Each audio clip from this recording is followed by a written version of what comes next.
Nampaknya acara ini didesain sedemikian rupa sehingga pembicara berikutnya adalah setelah membicara tentang kebijakan regulasi di masa pandemi untuk pelaksanaan APBN yang berlaku secara nasional.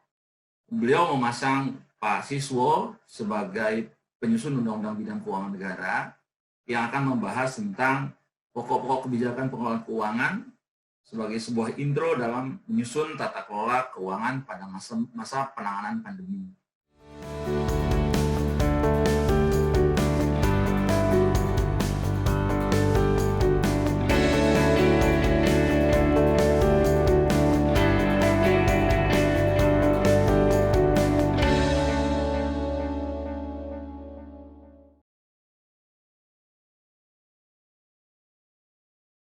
Yang saya hormati Pak Dirjen Perbendaraan, Pak Andin, Ibu Ses, para direktur, kemudian Bapak Kajati, NTT, sudah lama kita nggak jumpa ini Pak Kajati, nggih. Kemudian Ibu Lydia, Ibu Kanwil, kemudian teman-teman Kanwil, mungkin ada yang hadir juga di sini, kemudian para peserta dari kementerian lembaga, dan kemudian para akademisi, APH, dan para auditor. Terima kasih atas kehadirannya dalam rangka mendukung kebijakan ini atau kegiatan ini. Assalamualaikum warahmatullahi wabarakatuh. Selamat pagi, salam sejahtera bagi kita semua. Terima kasih atas undangannya. Saya diminta kemarin menyampaikan judul ini, terus kemudian karena saya mengingat bahwa materi ini adalah dalam rangka penguatan dalam kegiatan-kegiatan sehubungan dengan adanya pandemi, ada sesuatu hal yang sangat menarik. Oleh karena itu di situ saya sampaikan sebenarnya judulnya adalah pokok-pokok kaidah pengelolaan keuangan negara. Saya sampaikan sebuah intro dalam menyusun tata kelola keuangan negara pada masa penanganan COVID-19. Ini sebenarnya kalau saya sampaikan, harusnya bukan hari ini kita bicara. Jadi mohon izin kalau diizinkan, saya menyampaikan ini di YouTube. Ada satu seri berkaitan dengan masalah ini. Sebenarnya adalah sebuah pernyataan, ya kan? Atau pola yang seharusnya dilakukan ketika kita menghadapi pandemi sebagai sebuah langkah darurat. Ya, jadi dengan lahirnya Perpu, lantas kemudian harusnya diikuti oleh berbagai ketentuan. Kalau kita perhatikan, kita harusnya sangat mengapresiasi apa yang disampaikan atau dilakukan oleh Menteri Keuangan, Bu Ani. Karena beliau begitu cekatan menyusun atau melakukan refocusing anggaran di Indonesia ini ketika terjadi pandemi. Kalau saya ingin menyampaikan sebenarnya tidak perlu heran. Bu Ani itu, Bu Menkyu itu tertempa oleh suatu keadaan, yaitu ketika terjadinya kasus tsunami. Tsunami terjadi pada akhir tahun dan jauh lebih rumit karena kondisinya akhir tahun. Tetapi pada ujung Desember, dan tadi saya sampaikan begitu cepatnya, bulan Januari itu semua tertata, terlaksana dengan cepat. Kemudian berikutnya, kasus yang terjadi di Jogja. Kemudian berikutnya yang terjadi di Jawa Tengah. Dan itu seluruhnya dengan cepat tertata. Tapi kalau kita perhatikan hari ini, kita tahu bahwa skalanya itu menjadi sangat luas. Yaitu bukan hanya per provinsi, tetapi adalah skalanya nasional. Tapi kalau itu sampai membuat presiden itu marah, jadi kalau saudara-saudara perhatikan apa yang saya tulis di dalam, atau yang saya videokan di YouTube itu, sebenarnya masalahnya bukan di strategi penyusunan anggarannya, tetapi adalah di implementasinya. Di implementasinya, Karena apa? Seperti kemarin disindir-sindir, semua orang tuh takut melaksanakan. Ya kenapa takut melaksanakan? Karena di situ ada sesuatu yang tidak dilakukan dengan baik, yang memberikan guidance agar semua orang itu yakin. Ya. Oleh karena itu, di sini sebenarnya ini sudah terlambat, tapi bagaimanapun juga sebagai bahan evaluasi, mungkin ada baiknya juga saya sampaikan. Tadi Pak Dirjen menyampaikan banyak hal itu. Saat ini dilakukan penyederhanaan bisnis proses, memanfaatkan teknologi, relaksasi dalam pelaksanaan UP dan TUP, penyederhanaan proses dalam dana desa, dan lain-lainnya. Ujung-ujungnya dilakukan MONEF. Hati-hati itu. Antara penyederhanaan dan pelaksanaan sistem, itu pasti ada antaraannya. Karena kalau kita lihat di situ, ada Pak Yul itu, Kajati NTT, itu yang nanti beliau akan melihat, bukan hanya auditor, yang melihat antara Dasolen dan Dasain. Jadi apa yang diatur di dalam tata kelola dan apa yang dilaksanakan, ini benar-benar akan menjadi patokan. Nah pertanyaannya, ada nggak kesenjangan di antara dua hal itu sehingga menyebabkan implementasi kegiatan-kegiatan yang sudah dicanangkan di dalam Undang-Undang APBN yang baru itu tidak bisa dilaksanakan. Sebenarnya itulah kata strategisnya, sebenarnya. Dan itulah sebuah tantangannya yang seharusnya dilaksanakan. Oke, kita mulai dengan slide. Ya.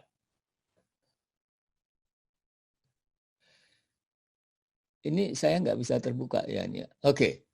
Jadi saya mengutip sedikit pernyataan yang dikatakan oleh John Dewey ini, seorang filsuf itu. Ini sebenarnya mengejek diri kita semua ini. Karena orang yang tidak siap itu selalu seperti ini. Kita seringkali hanya berpikir ketika kita dihadapkan dengan masalah. Padahal dalam kehidupan harusnya kita tidak boleh seperti itu.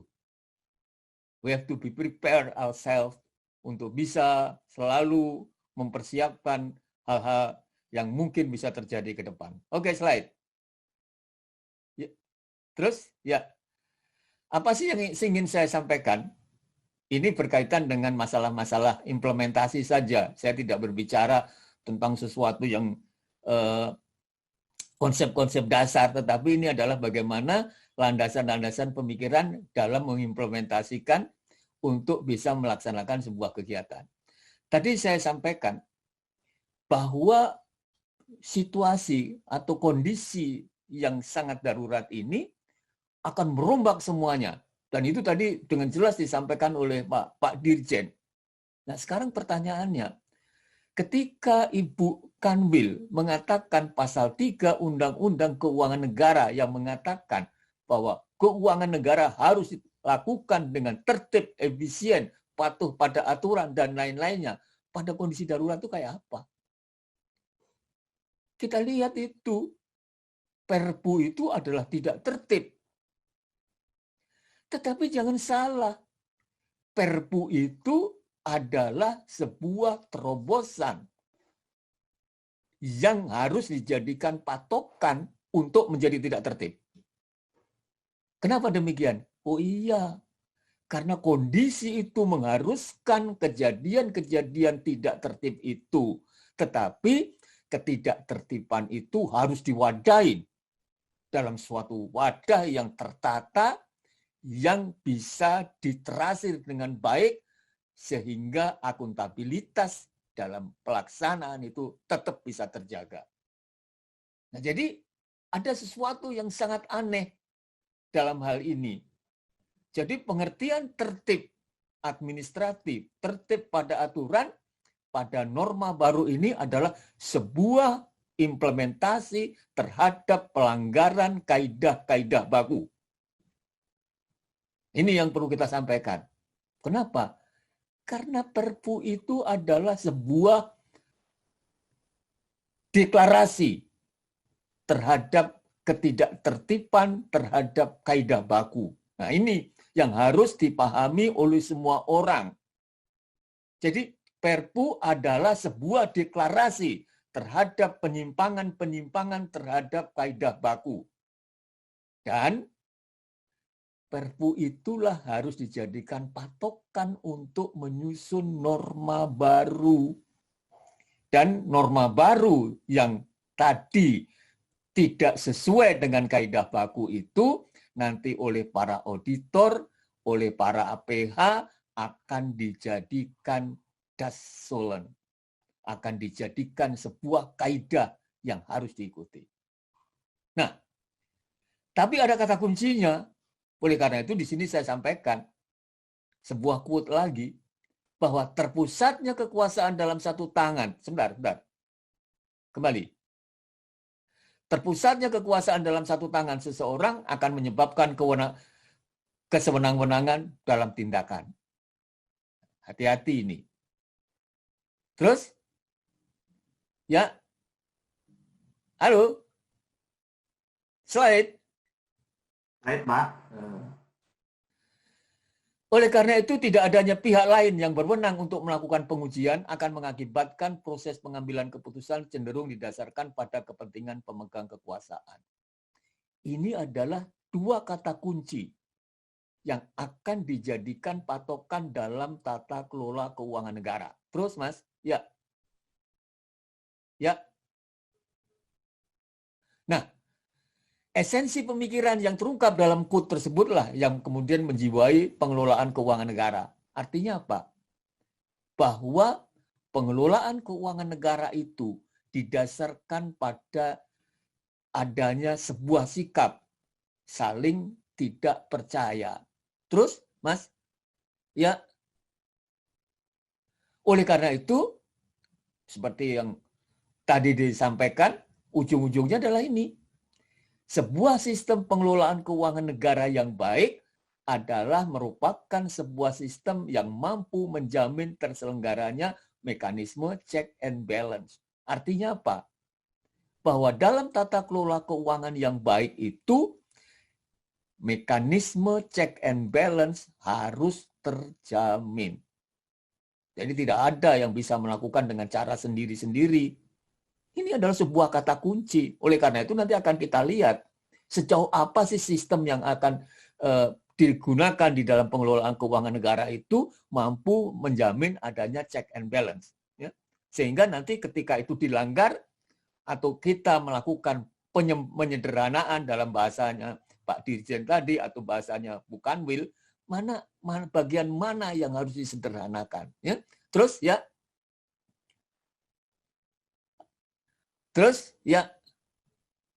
Nah, jadi kalau kita perhatikan, pengelolaan keuangan negara itu sebenarnya adalah merupakan sebuah rangkaian sistem. Jadi pengelolaan keuangan negara itu adalah sebuah rangkaian sistem, bukan satu. Ya. Terus, Mas, ya. Yaitu sebuah rangkaian di sisi politis dan sebuah rangkaian sistem di sisi administratif. Ini ada dua rangkaian. Ya, jadi dalam tata kelola keuangan negara itu merupakan sebuah seri, ya, merupakan sebuah seri dari sebuah sistem besar, ya. Terus ya. Jadi sisi politis itu merupakan sebuah sistem yang mengatur hubungan. Ya, jadi kalau berkali-kali saya sampaikan di mana-mana bahwa dalam tata kelola keuangan negara itu mencakup dua sisi, yaitu sisi politis dan sisi administratif. Sisi politis ini adalah sebuah sistem sendiri yang mengatur hubungan eksekutif dan legislatif terkait dengan pemberian otorisasi parlemen dalam bidang anggaran pendapatan dan belanja negara. Nah, sekarang kita lihat, terus Mas, ya. Kita lihat, terus. Ya. Terus, ya. Terus, ya. Ya, isinya apa? Isinya di situ adalah, sebentar kembali. Mas, itu kalau saya operasikan sendiri lebih gampang itu. Nah, isinya apa? Yaitu tentang penyusunan dan penetapan anggaran pendapatan dan belanja negara. Terus, ya. Nah, hubungan eksekutif dan legislatif ini jangan salah tuh ya, adalah merupakan ekspresi dari mekanisme check and balance. Jadi kalau tadi saya sampaikan bahwa sebuah sistem yang bagus itu harus menjamin adanya sebuah check and balance, maka ketika sisi politis sistem dari anggaran negara ini adalah menampilkan sebuah mekanisme check and balance. Terus ya, ini bisa kita lihat. Ya, ini diagramnya ya, terus bisa kita lewati ya, terus bisa kita lewati ya. Ini ada sebuah diagram yang nantinya bisa dibaca sendiri kayak apa sih pemahamannya. Terus ya. Terus ya. Oke, kita lewati ini apa namanya untuk memberikan penjelasan saja. Terus ya. Ya, terus ya. Ya, apa sih yang ingin saya sampaikan dalam mekanisme check and balance tadi? Yaitu bahwa ternyata lembaga legislatif itu memiliki kendali yang luar biasa terhadap pemerintah. Jadi ketika pemerintah itu mengatakan kami menyusun anggaran pendapatan dan belanja negara, kami menyejahterakan rakyat, nanti dulu. Karena apa? Pemerintah itu dikendalikan oleh lembaga legislatif. Ya, melalui sebuah political control. Isinya apa? Ya, terus ya. Isinya itu adalah prinsip-prinsip yang harus dan mau tidak mau diikuti oleh pemerintah. Prinsip yang pertama, ini adalah alat pengendali, itu yang kita sebut dengan prinsip anterioritas.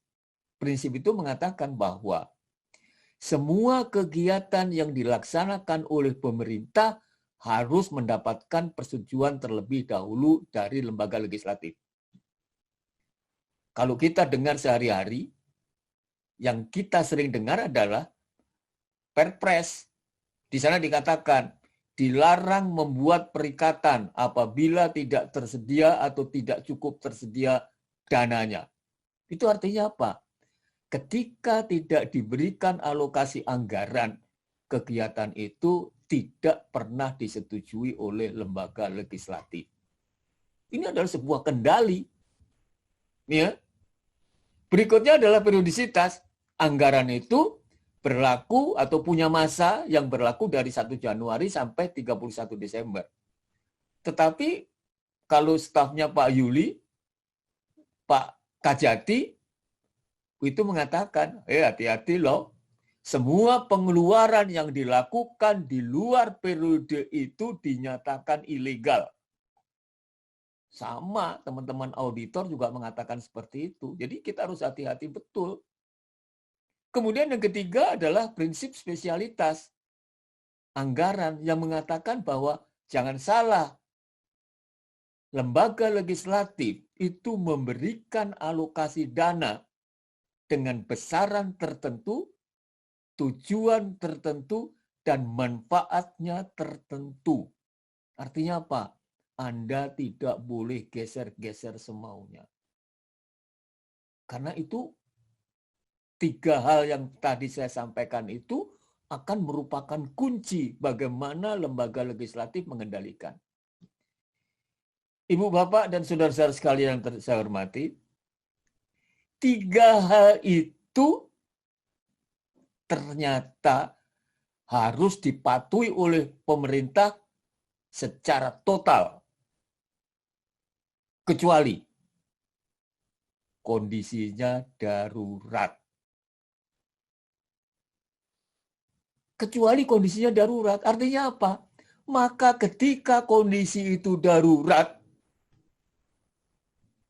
tidak perlu langkah yang dilakukan oleh pemerintah itu datang dulu ke DPR. Saudara-saudara bisa membayangkan ketika Aceh pada bulan Desember, penghujung Desember, terjadi tsunami. Perlu nggak berbicara dengan lembaga legislatif supaya disediakan anggarannya? Tidak. Kemudian periodisitas. Desember tahun yang lalu bisa berjalan untuk Januari dan tahun berikutnya. Anggaran yang ditetapkan untuk A bisa digeserkan untuk B, C, D, E, tergantung pada kebutuhannya. Hari ini adalah itu. Maka lahirnya Perpu itu adalah sebuah legitimasi terhadap penyimpangan terhadap kaidah-kaidah baku. Jadi kalau Perpu itu mengatakan tidak perlu dibahas DPR, boleh melewati tahun anggaran, boleh digeserkan seperti yang tadi disampaikan oleh Pak Dirjen, itu dilakukan refocusing. Dan dilakukan oleh pemerintah, sah itu. Pertanyaannya, bagaimana implementasinya itu di lapangan? Apakah Kementerian Keuangan secara detail telah menuangkan pelanggaran-pelanggaran tersebut di dalam ketentuannya? Sehingga semua orang berani. Jangan sampai semua orang takut pada auditor, jangan semua orang takut pada APH, karena mengatakan enggak bisa. Karena prinsip anterioritas mengatakan demikian, prinsip periodisitas mengatakan demikian, spesialitas mengatakan demikian. Loh, perpunya sudah bunyi, sekarang pertanyaannya, implementasinya, regulasi yang tadi dikatakan oleh Bu Kanwil, bunyi enggak itu? Bunyi enggak? Bahwa Anda boleh melanggar begini. Saya yang tanggung jawab, kata Bu Kanwil. Oh iyalah, karena itu memang kewenangan Kementerian Keuangan untuk mengatakan saya bertanggung jawab, laksanakan semua kementerian lembaga. Kalau kemarin masih ada yang mengatakan di kementerian lembaga, kami nggak berani melaksanakan, takut APH, takut BPK. Itu artinya apa? Bahwa ketentuan-ketentuan yang diterbitkan oleh Kementerian Keuangan tidak mampu meyakinkan KL agar mereka bisa dengan tenang melaksanakan ini. Ini sebuah pelanggaran, tetapi dilegitimasi oleh Perpu. Jadi lahirnya Perpu adalah melegitimasi terhadap penyimpangan. Atau dalam bahasa yang sederhananya, mendelegitimasi ketentuan-ketentuan baku yang ada dalam Undang-Undang Keuangan Negara. Jadi jangan pegang keuangan negara lagi. Karena undang-undang itu didelegitimasi, dilegitimate oleh Perpu. Sehingga kaidah baku tentang anterioritas, periodisitas, spesialitas tidak berlaku. Itu sudah saya jelaskan kemarin di dalam video saya di YouTube. Oke, terus Mas. Ya. Nah, sekarang kita lihat budget formulasi. Terus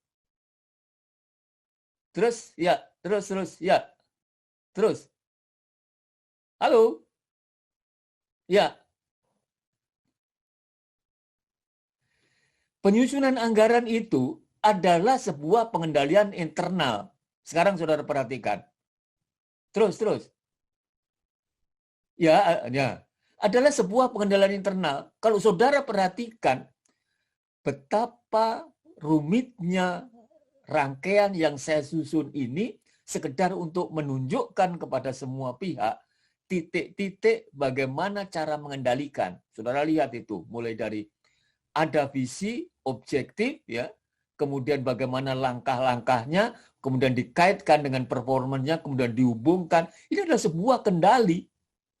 Kendali internal bagaimana anggaran itu disusun. Jadi bagaimana uang negara itu dipergunakan melalui sebuah sistem anggaran. Itu dikendalikan secara total. Ya, ini internal pemerintah sendiri, nanti dikendalikan melalui sistem dalam pengelolaan yang ada di lembaga legislatif sana.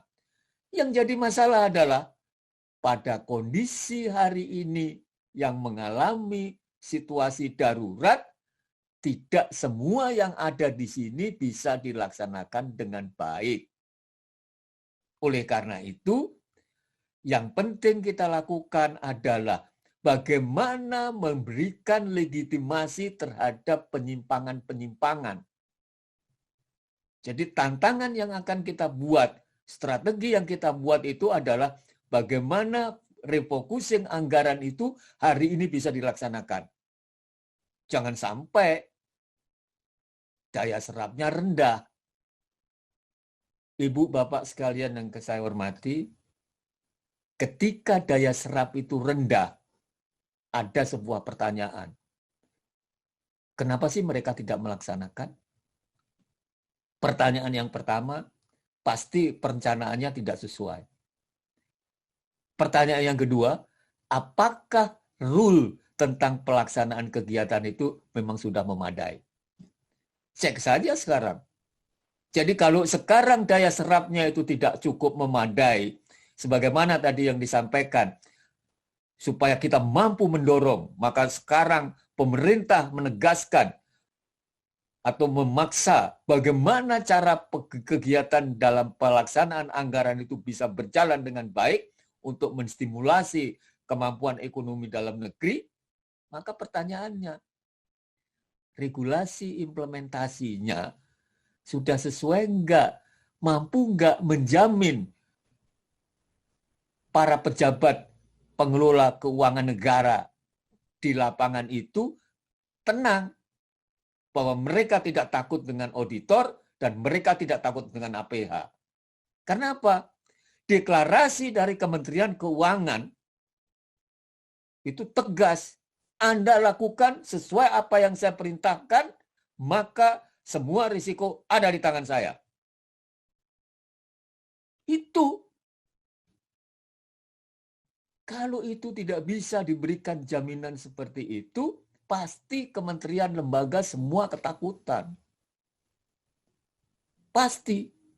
Karena apa? Mereka selalu mengatakan, dengan logika mereka, mereka membaca undang-undang keuangan, undang-undang perbendaharaan, mereka melihat kaidah-kaidah itu, takut mereka.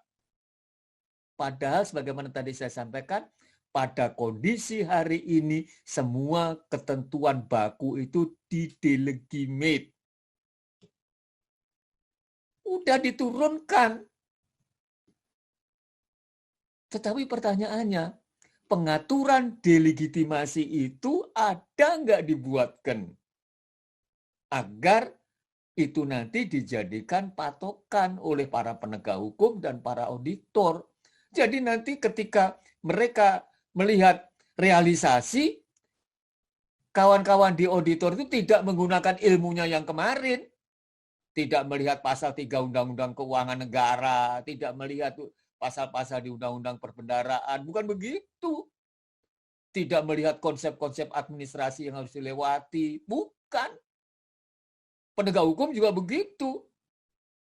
Mereka akan melihat norma baru ini sebagai sebuah landasan pikir dalam mengambil sikap. Ya Mas, terus Mas. Mbak, terus, halo. Ya, terus. Nah, di sisi administrasi ini, yaitu sebuah sistem yang mengatur hubungan antar instansi dalam lembaga eksekutif dalam pelaksanaan APBN. Kalau saya tidak malu, sebenarnya mengatakannya begini. Hubungan antar instansi dalam lembaga eksekutif itu adalah hubungan antara Kementerian Keuangan dengan seluruh kementerian. Hanya ada dua pihak itu sebenarnya. Tetapi kan tidak enak Kementerian Keuangan dihadapkan dengan berbagai kementerian lembaga. Maka bunyinya adalah ini. Terus, ya. Terus, ya, terus, ya. Nanti bisa dibaca itu. Terus, ya. Halo. Terus. Ya. Ya. Nah, ini adalah sebuah diagram. Kalau kita tunjukkan itu. Kenapa sih di dalam Undang-Undang Keuangan itu kemudian dibuatkan pembagian kewenangan di dalam pengelolaan keuangan negara? Kita kembali pada quote yang tadi. Agar di situ tidak ada kekuasaan tunggal di tangan seseorang yang menyebabkan tidak ada kendalinya. Maka dibagilah kewenangan itu menjadi diturunkan kepada dua pihak. Jadi kalau kita lihat Undang-Undang Keuangan Negara pasal 6 itu, mereka menulis bahwa kewenangan yang ada di tangan presiden itu dikuasakan kepada satu, kepada Menteri Keuangan, kemudian berikutnya sebagian kepada Menteri Teknis. Tujuannya apa? Agar terjadi mekanisme check and balance. Gitu loh. Jadi pembagian kewenangan di antara para pejabat pengelola keuangan ataupun pejabat perbendaharaan tersebut pada prinsipnya adalah memastikan terjaminnya mekanisme check and balance. Jadi tidak boleh semaunya. Nah, pertanyaannya bagaimana untuk Pemda? Sama. Itu sebabnya di dalam pasal 6 ayat 2 huruf C dikatakan kewenangan sebagaimana dimaksud pada ayat 1 diserahkan kepada gubernur, bupati, dan wali kota. Maksudnya apa? Agar di dalam pelaksanaannya nanti, di dalam kegiatan-kegiatan pengelolaan keuangan itu, kewenangan tersebut terbagi. Sehingga tercipta yang disebut mekanisme check and balance. Tetapi yang terjadi apa? Yang terjadi di pemerintah daerah tidak seperti itu. Kewenangannya semuanya ada di tangan pimpinan. Maka saya selalu menyampaikan kepada kawan-kawan di APH, kalau Anda menangani kasus-kasus yang terjadi di kementerian lembaga, maka tidak semua pejabat apabila terjadi financial fraud itu terlibat. Kenapa? Karena mekanisme check and balances itu jelas. Tetapi ketika Anda menangani kasus-kasus yang terjadi di pemerintahan daerah, hati-hati. Kenapa? Karena semua kewenangan berada di satu tangan. Jadi kegiatan penyelenggaraan kewenangan keuangan negara atau di daerah itu dilaksanakan secara ban berjalan. Coba perhatikan. Kewenangan mengambil keputusan pengelolaan keuangan di tangan kepala unit atau PA. Kemudian kewenangan menandatangani SPM atau pembayaran ada di PA juga. Jadi itu di satu tangan. Maka berkali-kali saya ingatkan agar tata kelola keuangan di pemerintah daerah itu disesuaikan dengan di pemerintah pusat agar terjadi mekanisme check and balance. Tetapi nggak pernah itu terjadi. Sehingga konsep yang terjadi di dalam pelaksanaan pengelolaan keuangan di daerah merupakan ban berjalan. Sehingga dengan demikian mulai dari pengambilan keputusan, pengujian sampai pelaksanaan pembayaran itu ada di satu tangan. Di tangan kepala dinas ataupun di tangan yang disebut dengan PA ataupun KPA. Nah, ini bermasalah sekali. Padahal dari sisi administrasi tadi saya sampaikan bahwa pembagian kewenangan itu merepresentasikan mekanisme check and balance. Ya. Coba lihat ini. Terus ya Mas. Ya. Nah, terus ya ini kan mekanisme check and balance antara pengeluaran pejabat pengelola anggaran dan PUN. Terus ya, nah di dalam pelaksanaan APBN sendiri terjadi konsep pemisahan kewenangan yang menimbulkan terjadinya mekanisme saling uji, baik internal. Jadi kalau saudara perhatikan di yang hijau sebelah kiri ada hijau muda dan hijau tua, itu adalah mekanisme check and balance. Kemudian antara seluruh hijau dengan merah adalah mekanisme check and balance. Maka saya selalu menyampaikan kepada para APH ketika beliau-beliau menanyakan bagaimana sih sebenarnya sistem yang bisa menyebabkan tidak terjadi kasus-kasus yang menyebabkan fraud di dalam tata kelola keuangan negara. Kalau kita lihat dari konsepnya, sebenarnya bayangkan saja, itu terjadi double cover di dalam check and balance. Tadi kalau saya sampaikan di DPR kayak apa, kemudian di Kementerian Teknis Internal kayak apa, antara Menteri Teknis dengan Menteri Keuangan kayak apa, ini sebenarnya sudah tidak memungkinkan terjadinya fraud. Ya. Terus ya. Nah, sekarang dinamika dalam kehidupan, jadi kita berhadapan dengan situasi hari ini, yaitu dengan kondisi darurat ini, apa sih yang harus kita lakukan? Ya, terus Mas. Apa yang harus kita lakukan? Ya, ada dinamika yang mendorong perubahan. Berbagai contoh, apa contohnya? Ya, terus yaitu adanya interaksi. Adanya interaksi antar orang, antar pejabat, antar lembaga, antar sistem, itu akan menimbulkan sebuah perubahan. Perubahan teknologi menimbulkan sebuah keinginan untuk berubah. Alam bisa terjadi karena musim yang sederhana bisa merubah sebuah keadaan. Yang berikutnya adalah bencana. Jadi kalau begitu, berbagai keadaan ini memungkinkan terjadinya perubahan di dalam cara berkegiatan. Terus, imbasnya apa? Imbasnya adalah bahwa kita dalam cara berpikir di masyarakat itu secara sosiologis itu akan terjadi sebuah perubahan, yaitu dari keadaan satu menjadi ada keadaan dua karena alasan. Contoh misalnya, keadaan satu itu adalah kondisi normal, nanti dulu. Keadaan satu itu adalah kondisi normal yang selama ini menggunakan kaidah-kaidah baku yang tertulis dalam Undang-Undang Keuangan, Undang-Undang Perbendaraan. Tapi karena alasan yang terjadi, muncullah keadaan nomor 2 itu. Nah, keadaan nomor 2 itu bisa terjadi, terus ya,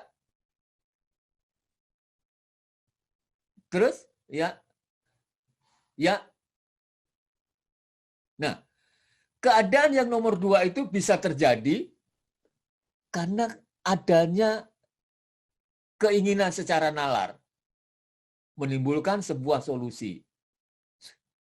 Saudara-saudara sekalian, kalau itu disebabkan karena sebuah pemikiran, karena nalar, maka tentunya berbeda dengan perubahan yang terjadi karena terpaksa, karena adanya situasi. Walaupun akhirnya dua-dua menimbulkan sebuah solusi. Ya. Terus kita lihat. Terus? Halo? Nah, ya. Jadi kalau yang disebabkan karena nalar, maka solusi yang akan disusun itu akan mengikuti sebuah proses alamiah. Ya. Tetapi ketika terjadi karena keadaan, maka proses yang terjadi adalah sebuah keterpaksaan. Jadi kalau saudara perhatikan, hari ini kita semua berada pada kondisi keterpaksaan sehingga ada alasan melakukan perubahan. Oleh karena itu, solusi yang terjadi adalah melanggar aturan-aturan karena terpaksa. Terus, ya, apa yang harus dilakukan? Ternyata yang dilakukan adalah kita harus merubah sikap, cara berpikir kita. Iya kan? Kalau presiden mengatakan, Anda jangan kerja biasa-biasa saja. Mohon maaf ini, birokrasi bekerja dengan cara biasa-biasa saja. Tetapi orang korporasi berbicara dengan cara yang istimewa. Kenapa? Karena korporasi itu selalu berpikir, tiap hari saya itu menghadapi situasi yang tidak menentu. Kalau birokrasi selalu berpikir kondisinya tertentu. Jadi dia santai kerjanya. Ini yang harus kita rubah. Terus, ya. Nah, kalau gitu apa? Anda harus melakukan perubahan yang demikian rupa di dalam sikap berpikir. Yang dibangkas apa? pangkas itu birokrasi. Tapi satu kata kuncinya, saudara tidak boleh meninggalkan esensi. Jadi birokrasinya dipangkas, esensinya tetap jalan. Ya? Jadi masalah-masalah administrasi. Kalau terus ya, pemikiran ini kita gambarkan dalam sebuah diagram, terus akan kelihatan seperti ini. Maka di dalam sebuah proses keterpaksaan, pemangkasan sistem birokrasi tetap harus mengacu pada konsep dasar. Jadi apa? Yang disebut dengan penyederhanaan itu tidak boleh melanggar kaidah baku. Contoh, tadi kan saya sampaikan, mulai dari penyusunan anggaran sampai pelaksanaan kegiatan pencairan pendanaan, konsepnya cuma satu, yaitu bahwa kewenangan tidak boleh ada di satu tangan dan harus terjaga mekanisme check and balance. Administrasinya Anda boleh tinggalkan semua. Anda boleh tinggalkan semua. Tetapi esensinya tidak boleh. Jadi kalau kita urut dari depan tadi yang saya sampaikan adalah terjamin mekanisme check and balance. Karena itu nanti yang akan dijadikan patokan para penegak hukum dan para auditor. Apakah hal-hal ini secara esensi terlanggar atau tidak? Jadi kalau kita lihat di dalam transparansi fiskal, di sana dikatakan tata kelola keuangan negara yang baik itu kayak apa sih? Di sana sebenarnya ada satu kata kunci, hindarkan terjadinya kerugian negara. Itu kalau kita lihat dari seluruh pernyataan tentang transparansi fiskal itu adalah hindarkan terjadinya kerugian negara. Dan yang diperlukan adalah jaminan adanya mekanisme check and balance. Caranya, kemudian di sana ada, ya kan, good governance-nya, akuntabilitasnya, transparansinya, dan lain-lainnya. Ada prediktibilitas dan lain-lainnya, ada yang 8 itu. Itu sebenarnya adalah sebuah patokan. Esensinya cuma satu. Mekanisme check and balance menghindarkan terjadinya kerugian negara. Itu. Maka, sebagaimana tadi saya sampaikan, maka solusi yang harus dilakukan hari ini adalah dibuat sebuah ketentuan yang memangkas semua birokrasi, semua administrasi, tanpa pernah meninggalkan esensi. Saya sampaikan bagaimana pengadaan barang dan jasa. Oh iya, itu harus dilakukan lelang 45 hari. Kita nggak bisa 45 hari. Dibikin 18 hari. Kita nggak bisa bikin 18 hari. Kita bikin 1 jam. Harus bisa. Iya. Tetapi tidak boleh esensinya ditinggalkan. Bahwa itu mengandung transparansi. Bahwa itu memberikan akuntabilitas yang benar. Dan itu mampu ditrasir dengan baik. Ini. Jadi tidak bisa dimanfaatkan. Nah, mestinya ketentuan-ketentuan inilah yang harus dibuat oleh teman-teman di Kementerian Keuangan agar semua orang tidak takut untuk melaksanakan anggaran. Kalau itu yang dilakukan, anggaran itu berjalan. Anggaran itu berjalan, lancar. Lihat di Aceh, nggak pernah tidak lancar. Lihat di Jogja, lihat di Semarang, tidak pernah tidak lancar. Lancar semuanya. Tepat waktu. Terwadai semuanya. Tersolusikan. Terus, ya, halo. Nah, simpulannya apa? Ini loh yang harus kita pegang.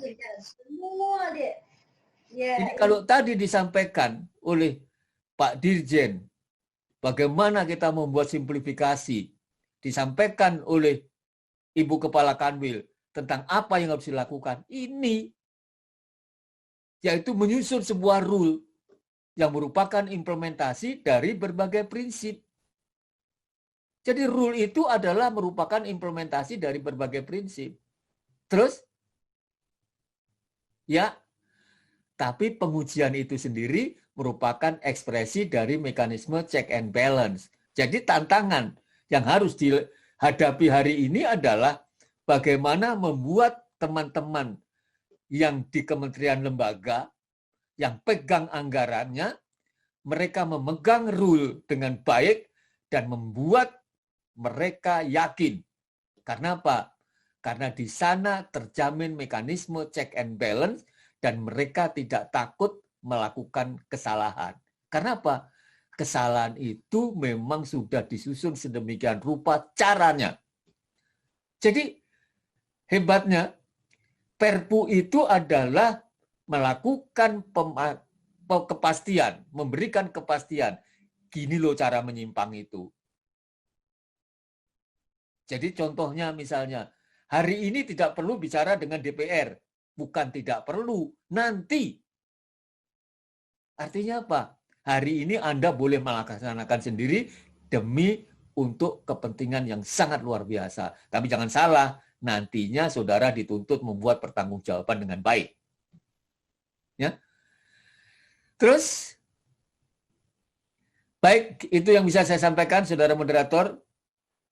Ibu Bapak sekalian, terima kasih atas perhatiannya. Mudah-mudahan hal yang sedikit ini bisa memberikan manfaat untuk dijadikan bahan diskusi selanjutnya. Terima kasih. Wassalamualaikum warahmatullahi wabarakatuh. Selamat siang.